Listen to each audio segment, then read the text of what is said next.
there. Transcription starting recording. All right, Weston, kick us off with that smooth sound. All right, welcome to the EDU office hours. Please make sure your cameras and microphones are turned off and muted as we turn it on over to our Microsoft Teams room presentation. So take it away.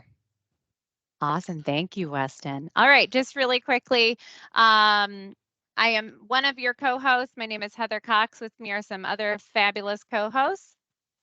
I'm Victoria Dean. Hey everyone, I'm Garrett Chandler. And I'm Andrea Fingrio. And Jesse, thank you so much for being here today. We are going to turn the whole show over to you and what's new, and what's next. Thanks so much. So I have, as mentioned, been here for 3 entire weeks back at Microsoft, but previously I was at a partner, and we specialize in Microsoft Teams rooms. So I'm not going to dive into a ton of just basics today, because I assume everyone on the call has seen Teams rooms, understand what they comprise of. If you have not, feel free to connect with me, and we'll go over all of the components and how they work. But I wanted to give you some insight into kind of what's out there today, the newer items that are in the market or coming to the market, and then kind of the future of Teams rooms and where, my personal vision of where I see it going, and kind of some of the things I've seen out there in the education community, how people are using it to really engage your students differently. Oops, there we go. Didn't want to move. So obviously, you've probably seen this statistic before, that only 8% of the 90 million conference rooms worldwide are video enabled. I also believe that is encompassing of campuses, learning spaces, and that could be even professors' offices, right? Because they could be doing a hybrid class or doing a remote class in which they're presenting. And so we really have this huge void in terms of this new hybrid world that we live in. And so it's important that we think about how are we going to bridge that gap, not just for students, but also for faculty and the folks that work with us. So one of the newer features or newer layouts of Microsoft Teams rooms is Microsoft Front Row. So hopefully you've all heard of this before, but I don't know if you've gotten to see it yet. So essentially Microsoft Front Row is a new layout which allows you to be able to see the content, the chat, the reactions, the hand raise, etc., as well as all of the people that are in the meeting. So you can see in this particular photo, it has dual screens. You can also do it on a larger single screen, but your participants are at the bottom. If you have a pinned speaker, would be on one side, your content on the other, and then you can see the chat, which is super important, because if as of right now, if you're presenting in a Teams room and you're not using PowerPoint Live, you are not seeing anything that's going on outside of your presentation. You're not seeing the chat, and realistically the statistic I think is about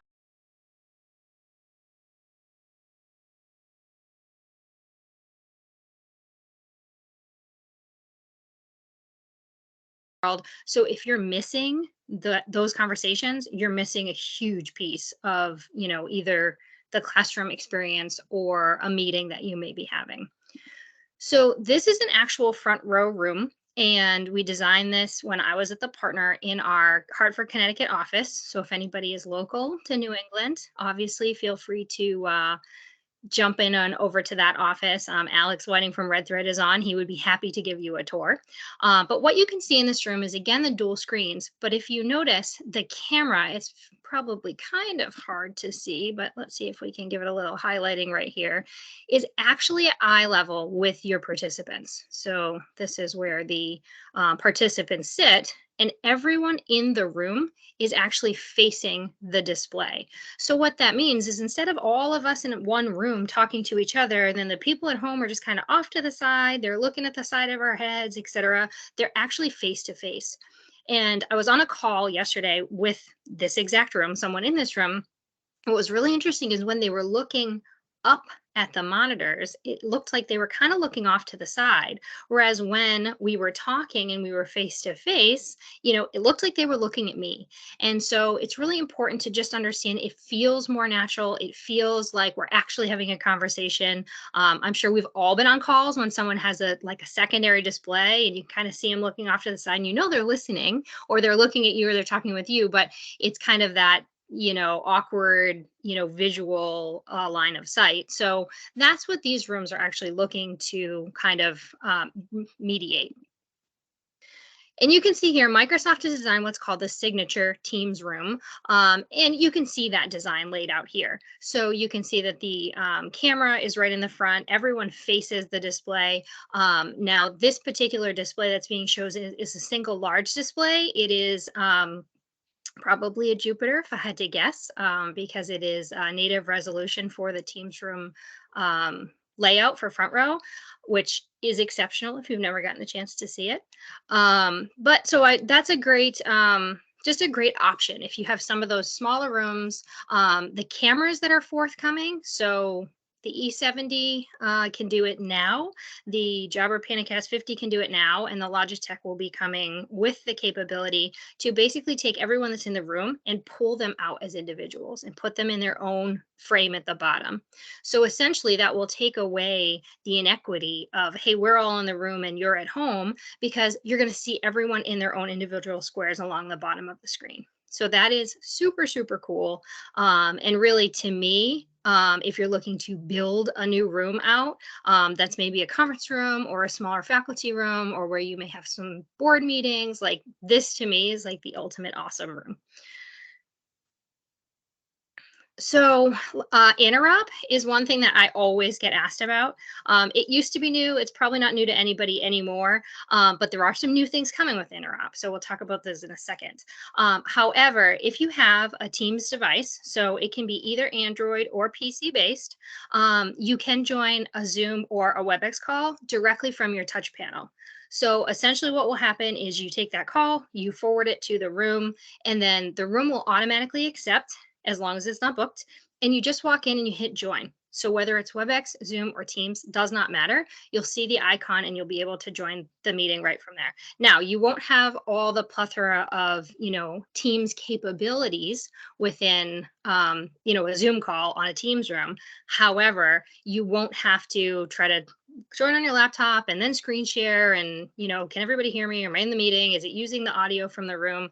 All of that is gone because you just have a one-touch join. Makes it super, super simple. And it's just less confusing for folks all in. It requires less training, which is always good, because we've learned enough over the last couple of years of how to use this hybrid technology. We shouldn't have to continue to learn new things. So I'm going to talk quickly about some companion devices that can probably make your lives a little bit easier when using Microsoft Teams rooms. You may know some of this stuff and you may not, because some of it I have seen in the market and some of it I've only really seen in concept. But I will say, if you join a Teams room meeting and you are on your cell phone and you join a meeting and you walk into a Teams room, they are typically Bluetooth enabled. So it will say to you, hey, it looks like you've walked into a Teams room. Do you want to transfer to this room and use the room audio? Which is super cool, especially if you're like running late for a meeting and you're running down the hall and you're like coming from the parking garage like I always am and trying to get into a room. You can transfer it right from your device. The other piece is that you can actually use your device, your mobile device, to control a Teams room.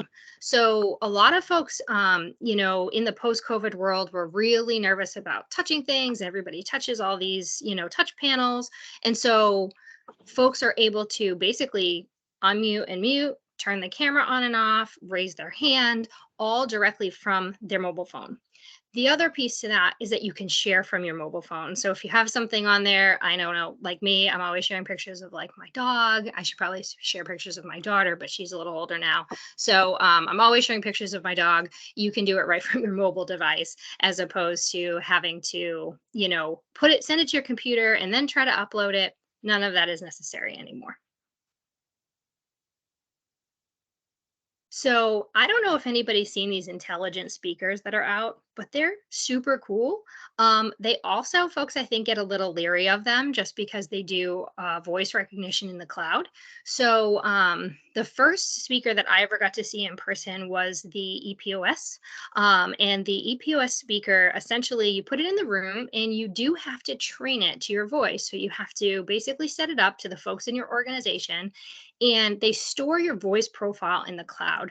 So what happens is in a meeting, it will say, hey, Jesse's the one who's talking. And so when you have those larger meeting rooms, a lot of folks end up, not always knowing who is speaking at the time, especially in a really large, either a classroom, an auditorium style. And so nobody knows who's talking, right? Even with the best kind of camera solution, it's still easy to get lost in the mix. And so what I find is that these are really, really great for, identifying your speaker. However, because they do store that voice profile in the cloud, a lot of people get a little bit nervous about that. And so, obviously just ensuring that you're, reassuring people about their privacy and where that data is stored, et cetera, is very important. What also makes that super, super cool is that if I were to leave Microsoft and go over to, let's just say I go to Ithaca and they have my, my profile is already in the cloud. So if they have one of these intelligent speakers and I join a meeting, it will automatically still know it's me. So even though I may have trained it, that speaker here at Microsoft, it's still stored in the cloud. So anybody else who's using those speakers for a Teams meeting will still pick me up. So kind of cool. People get nervous about it, but also just to me, I think it's awesome, but that's because I'm a techie. All right. So, and then Teams room panels, if you haven't seen these, essentially they're room schedulers. They sit outside of your room so you know which rooms are available. And they will typically have a light bar. They will turn red if the room is in use. They'll be green if it's available. So if you do have a larger space with a lot of like focus rooms, picture like in a library, for example, where somebody may be able to use a space for a certain period of time, you can reserve the spaces and it will show obviously when that room is reserved right on the scheduler. So you'll be able to look at it and say, oh, you know what, this room is actually booked at 4:30. So if it's 4:20, I can't really use that room. Or you may be able to walk up and say, oh, the room's free. I can reserve it for the next hour right here on the panel. And then that room will be tied up for you. So just something to know that's available out there. Not everybody has these outside their conference rooms. And I think they're really popular in the enterprise space, but I don't know as much in education that they're quite as popular. All right. So now what everybody's probably waiting for is Cisco interoperability, right? Announced at Ignite. So what's really neat about this forthcoming interoperability is that for folks that just refresh their technology or maybe have orders, we know that with the supply chain issues, especially with some Cisco products, it's been hard to get. And you may have placed an order and they haven't come in yet, and now you're going, wait a minute, but I just changed over to Teams or I just bought these and I don't want to have to refresh my technology. Well, of course not. We don't want to have to, send back all this money that you've just spent or throw it away or whatever may happen. So the newer Cisco devices will have the ability to run Teams meetings natively. So just like you see on your regular Teams rooms panel now, Microsoft and Cisco come to an agreement to do the same on the newer Cisco devices. So you can see here, it is the Cisco room bar, the Board Pro 55 and 75, and the Cisco Room Kit Pro for small, medium, and large room spaces. So that's where those will start out. Obviously, we assume that moving forward, those will continue to expand in terms of the portfolio, but that's where it starts for now. So I think a lot of people, when they heard that announcement, they thought maybe it was some of the older Cisco equipment, things that are years and years old. They just don't have that ability to do it. However, if you have newer equipment that you just invested in, you're still in the clear. IntelliFrame. So this is really interesting. If you haven't seen the new speakers that were announced, I would definitely check them out. It's a Logitech Connect, and there is a Yay link as well. And essentially, they are 360 cameras. Think of like the Owl, right, is a 360 camera. But what they do is they're actually companion devices to your Microsoft Teams room. And so what they do is they're enabling speaker tracking and people recognition. So right now you may have an MTR just at the front of the room, and sometimes you have speaker tracking turned on and sometimes you don't. And depending on the room size, your AV provider, your IT team may say, turn the speaker tracking on or off. What the new AI features will do will say, hey, so-and-so is talking, and it will actually allow them to come into focus. So it will turn to them and it will show them as speaking. So the camera will stay fixed on the room, and then you'll be able to see them as individuals because they're speaking. In the demo that I saw, if two people are sitting close together, and one person is speaking, it may frame both of them in their single square, just because, it doesn't necessarily differentiate in terms of people being right next to each other, but you'd still be able to see the speaker, which really is helpful for a few reasons. One, you're going to know who's talking, which is important. Two, I think sometimes when the cameras are too far away, you don't really get those personalized, body language or facial expression type of cues from someone about really what their intent or their meaning is. And so having this IntelliFrame really is going to be a game changer in terms of really seeing everyone in the room and making everyone feel heard. All right, Microsoft Places. So everybody's super excited about this. I'm going to assume that everyone has seen the video. So if you want, I can play it. It's only about a minute. I got some heart reactions. What do we think? We seen it? All right, everybody's seen some of it. Yeah. We got it. All right, I'm getting some thumbs up, some hearts. Perfect. Then I don't need to play the video. So really interesting statistics. That folks need a reason to come back to the office more than just company expectations. And my take on that is when you look at the newest work trend index, folks that are in the most recent generation, right? They're from 10 years old right now. I can't even imagine this, right? That someday they're going to all be in college, and this could be, your kids. I don't know, but someday, forward thinking, they're going to be in college. Right now, they are in, probably middle school-ish until I think the upper age is 29. So folks that are, all the way basically through middle school, high school, and into college. The biggest thing that folks are looking for in that generation right now is flexibility. That's kind of the key word. Now you think about these students, right, that just went through, 2020. They were home, they were hybrid, they were partially in school. All of these changes came at them, and they had to adapt. And that's now what they understand to be their truth, right? A lot of these kids that are coming up and into schools, they don't know any different. And so they're going to be in the same physical space, right? Where they don't want to just come in because you tell them to come in. They don't want to just, and my daughter's a classic example. She says, I don't know why I even have to go to class. I did, she's at University of North Florida, and her opinion is, I did Zoom classes for 2 years. Sorry, I know they use Zoom. Why can't I just do the same thing? I want to work, during the day. I don't want to sit in a 3-hour class during the day. And, so how do we engage those students differently? Right. And this is totally my spin-off of, not necessarily talking about places, but just my own personal, take on kind of some of these statistics that we see is this is the future. And for those of us that have had, we understand that go to the office. We understand the face-to-face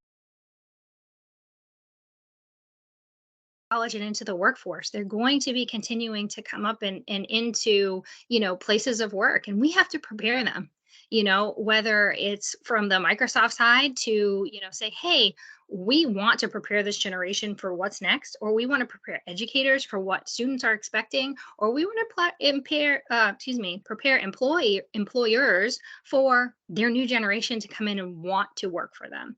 So we have to create hybrid spaces, whether that's in the workplace or in, educational institutions. And so I think when we talk about places, right, it's important to think of it not just as, I'm in education, and so maybe I don't necessarily need this for students, just for faculty or staff, but realistically, it's the future. So in any event, I'll end my tirade about that. But employees are all considering the move to remote or hybrid. I think we're all pretty much there at this point. And we all know, right? Why do you come in to the office now? Why do you come in? It's to see other people.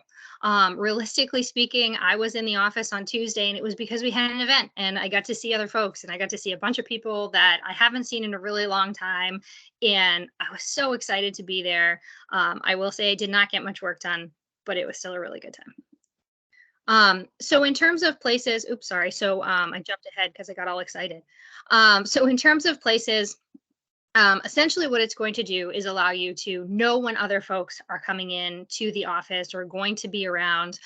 It could be really helpful, especially for things like, professors' office hours. Folks will actually know when they're going to be on campus. That seems to be a challenge for my daughter right now, is connecting with her advisors. She doesn't know when people are going to be there. She doesn't know when their office hours are. It's so hard. You used to walk into the building and people were going to be there. And that's not always the case now.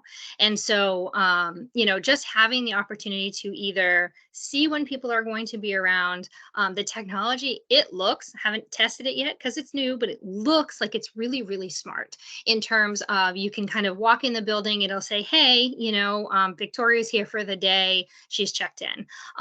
It will allow you to just say, hey, we're having an impromptu meeting right now. And you can invite your coworkers who maybe are in different parts of the building, right? As we're all kind of spread out and disparate now, it could be a really good opportunity to say, hey, we're all going to have lunch over at such and such area. Why doesn't everybody come over and join us? Because right now, that's a lot harder to do. We're not all in the same spots all the time. So Places is super, super cool. I will see how it, rolls out. It is forthcoming, so it's not out yet. So I'm going to play with it too much, but really exciting. Hopefully that all makes sense. So what is the future? Okay, so here's what I get super excited about.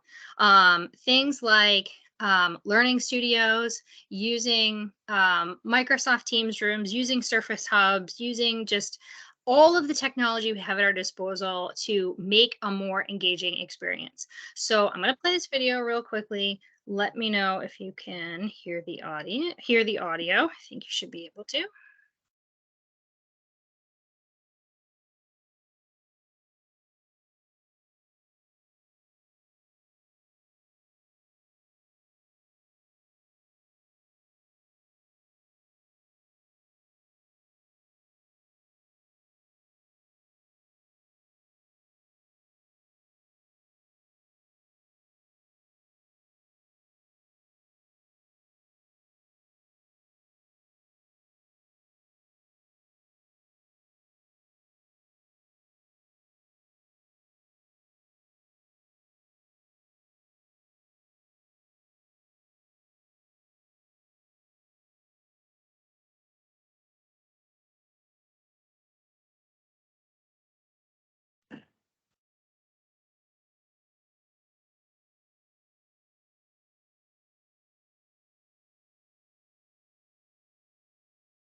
All right, so hopefully everybody thinks that is as cool as I think it is. Basically, if you want to see that actually in action in a classroom, the MIT Sloan School, and I will drop the link in the chat, they actually implemented this, and they have essentially this version of the broadcast studio. However, theirs is, as you would expect, super high tech. And so you can see there's some different options for layouts, but what they have in theirs is a green screen. And then they also have pressure mats. So essentially, if you walk over to the whiteboard, your whiteboard camera turns on. If you go over to your, computer, a different camera turns on. And so it's really, really extensive, the things that you can do. But the green screen is really neat too, because it allows them to really be immersed in their content, right? So when they're presenting, they have that opportunity. So just some different viewing modes. This is kind of just what I see as using MTR, Surface devices and Teams to really create a dynamic experience. Now, this learning studio, I will tell you, this is a rendering, but I got the opportunity to actually use and present from this learning studio. And I walked into the room, I started the meeting, and I just started talking and using the system. So it required zero learning on my part, which was great, because I did not know how to use the system at all. And I presented to 64 campuses. So thankfully, it was very, very easy to use. The cool thing about this is you can see that there are the 2 displays in the back and the 2 displays at the front. And the presenter is presenting their content on the Surface Hub 2S.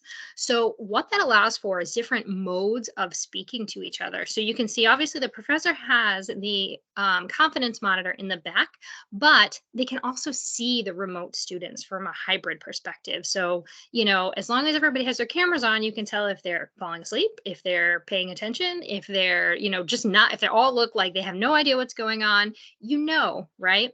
And then if I want to have a class discussion, I can bring the remote students up on the front boards so that the people in the room and the people at home can see each other.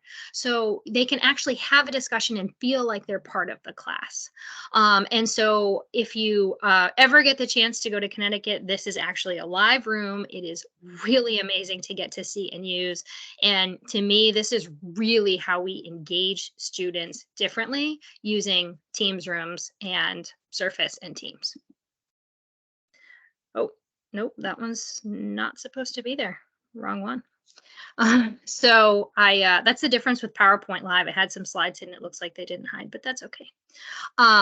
So Microsoft Teams Room Pro, I'm not going to jump into the licensing too much. However, the room licensing is changing, has changed in theory, but a lot of folks probably are not up for renewal yet, so they haven't moved over.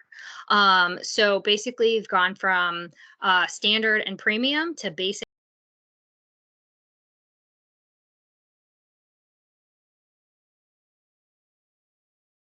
To jump into pricing too much. It's really not that much fun. But the features of Pro are really exceptional. If you want to get a lot of your rooms, that's definitely the way to go.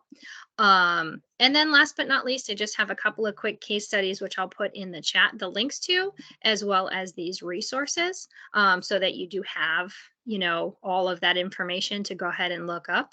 And if you do have any other questions, Steve Lane was recently a part of one of our MTR installations, and Lisa and the team at Ithaca can definitely attest to how easy and simple it was, how easy it was for faculty to use, and how much they just loved working with me and my team. Just saying. So thanks everybody for your time, and I hope you learned something new or thought something was cool. Awesome. Thanks, Jessie, so much for joining us on the National Office Hours call. It was a pleasure to have you. Sorry that we are out of time today for questions, folks, but you can always ask questions in this chat or in our team. And this recording will be up on our YouTube channel, probably not till tomorrow, because Heather is out and about this evening. That's why she has had to pop off a little early today. So we will get this up. So thank you from all of us at Office Hours, and we'll see you next week in your ugly sweaters. Great job, Jessie. Thank Yeah, you. great job, Jesse. Awesome. Have a great weekend, Thank you. everyone. Steve's tall. Bye, everyone. And Steve's in that picture. He's tall. Oh, wow, Steve is very tall. Thanks again, Steve. Okay, You okay. rock. Bye, everybody. Bye.